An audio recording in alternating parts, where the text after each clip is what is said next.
Você já parou para pensar por que o nome dele provoca reações tão extremas? Não estamos falando de opinião sobre futebol. Estamos falando de algo mais instintivo. Algo que acontece antes de qualquer raciocínio. Uma contração no rosto. Uma vontade imediata de falar alguma coisa. Um incômodo que ninguém pediu para ter. Pessoas que nunca encontraram esse jogador na rua. Que nunca dividiram uma situação com ele. Que nunca foram prejudicadas por ele diretamente. E ainda assim, quando o nome dele aparece, alguma coisa se move em quem o odeia, em quem o defende, em quem jura que é indiferente, mas para tudo para comentar. Isso não é opinião, isso é neurociência. E a ciência tem uma resposta muito específica e muito desconfortável para o que acontece no cérebro humano quando esse nome entra em cena. Vamos começar com um dado que a maioria das pessoas ignora. Em 2015, pesquisadores da Universidade de Colônia, na Alemanha, publicaram um estudo sobre o que chamaram de Schadenfreude, o prazer genuíno que seres humanos sentem diante do sofrimento ou fracasso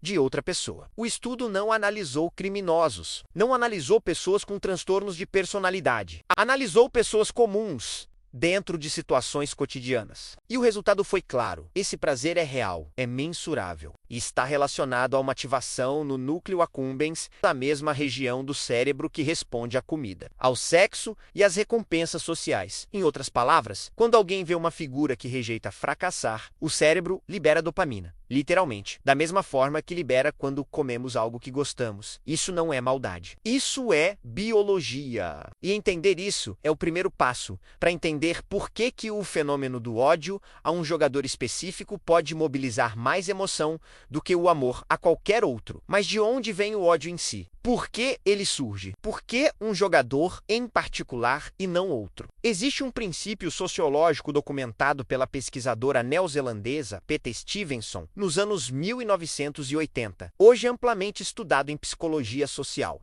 chamado de efeito tal pop, a papoula que cresce mais alta que as outras. A ideia é simples. Em grupos sociais coesos, existe uma pressão coletiva inconsciente para que ninguém se destaque demais. Quando alguém ultrapassa um determinado limiar de visibilidade, de sucesso, de exuberância, o grupo ativa mecanismos de rejeição. Não é inveja no sentido simples. É algo mais primitivo. É regulação social. É o grupo dizendo: você não pode ser mais do que nós te autorizamos a ser. Pense nas características que mais geram reação: as celebrações extravagantes, o choro em campo, as quedas que irritam, o sorriso fora de hora, o estilo de vida exibido sem filtro, a recusa em ser discreto. Do ponto de vista do efeito tal pop, nada disso é acidente. É o perfil exato do indivíduo que o grupo está biologicamente programado para rejeitar. Quanto mais visível, mais intensa a reação. Quanto mais intensa a reação, mais atenção ele recebe. O ciclo se retroalimenta. E o mais curioso, quanto mais sentimos essa reação, mais prestamos atenção nele. O ódio é engajamento.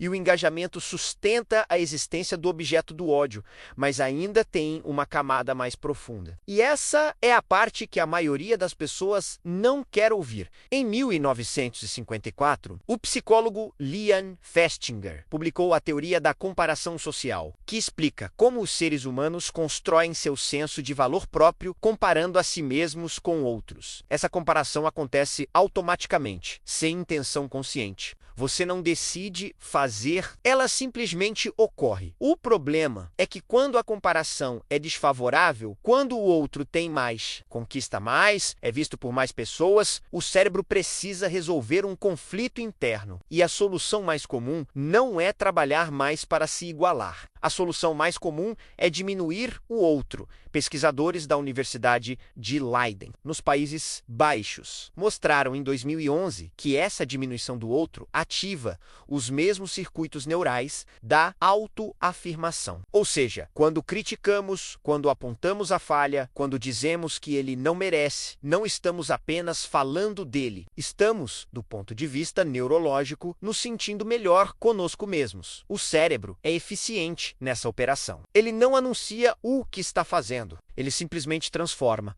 Eu gostaria de ter o que ele tem em, ele não merece o que tem, a emoção original desaparece. O julgamento moral toma o lugar. E o disfarce é tão convincente que quem julga acredita genuinamente que sua crítica é objetiva. Esse mecanismo tem um nome técnico: inveja encoberta. E aí entra o mecanismo que torna tudo isso praticamente irreversível: o viés de confirmação. Estudos clássicos de Daniel Kahneman, Prêmio Nobel de Economia em 2002, pela sua pesquisa sobre cognição e tomada de decisão, mostram que o cérebro humano não processa a informação de forma neutra. Ele filtra, ele prioriza o que confirma o que já acredita e descarta o que contradiz quando decidimos que não gostamos de alguém. O cérebro começa a trabalhar como um advogado de acusação. Cada gol que ele não faz confirma a tese. Cada declaração é relida com desconfiança. Cada conquista é atribuída a fatores externos: sorte, dinheiro, o time, a geração. Cada fracasso é definitivo. Cada sucesso é circunstancial. E o grande paradoxo é que quanto mais acompanhamos para encontrar evidências do que já acreditamos, mais alimentamos o algoritmo dentro e fora da nossa cabeça. O ódio nos mantém consumindo. E, consumindo, sustentamos a existência do objeto do nosso ódio. Existe ainda uma última dimensão que a maioria nunca considera: o tribalismo. A psicologia evolucionária explica que o cérebro humano foi moldado para operar em grupos. Durante milênios, pertencer a um grupo era literalmente questão de sobrevivência. Quem estava fora do grupo estava em perigo. Esse circuito não desapareceu. Ele se adaptou e, no futebol moderno, o jogador deixou de ser uma pessoa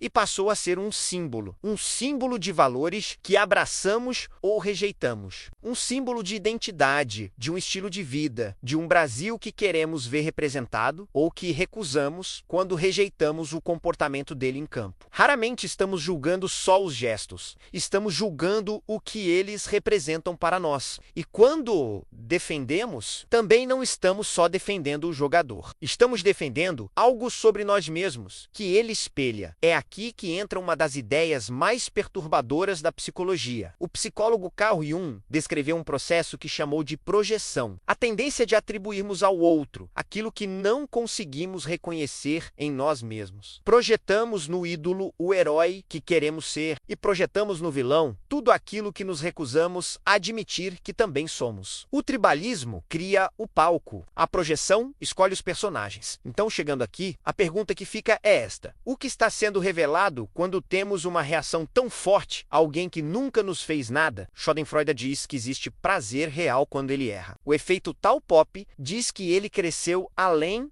do que o grupo tolera. A inveja encoberta diz que existe algo na trajetória dele que aciona algo inacabado em quem o odeia. O viés de confirmação diz que a narrativa já foi construída e não está aberta para revisão. E a projeção diz que o que mais incomoda nele pode ser exatamente ponto que mais tememos em nós mesmos. Nenhum desses mecanismos é exclusivo de quem odeia. Eles também estão em quem defende. A diferença é só o sinal positivo ou negativo de uma mesma reação intensa, automática, primitiva. O futebol é o maior espelho coletivo que a humanidade já criou. E quando olhamos para o campo e sentimos alguma coisa, raiva, admiração, decepção, paixão, não estamos vendo o jogador, estamos vendo a nós mesmos.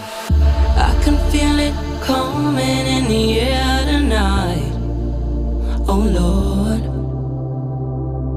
I can feel it coming in the air tonight. Oh Lord, well if you told